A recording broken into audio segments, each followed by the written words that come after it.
tada je Vlado Georgijev na velika vrata vratio pop muziku.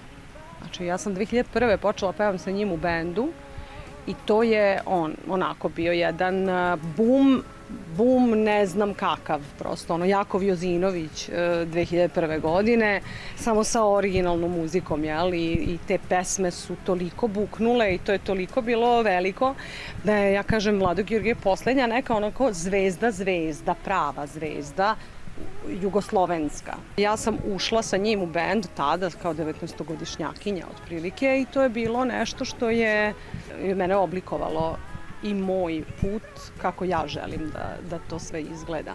Ali da, tad se on vratio, onda posle bilo, tad je on vratio pop na scenu, bukvalno. Onda su posle svi ga imitirali, nekih sigurno 10 godina su bili ono kao imitacije Vlade Georgijeva. 10. 11. 12. su već počeli ovi svakakvi neki slučajevi.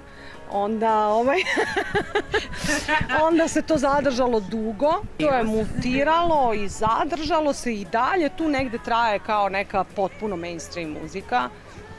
Doduše, narodnjaci su uvek imali svoj taj neki put, oni su imali uvek. Na ovim podnebljima narodnjaci uvek imaju svoje mesto, bez pitanja, oni nemaju, za njih nema zime, da li je mainstream ovo ili ono, to njih ne zanima, oni imaju svoju neku ciljnu grupu koja je velika.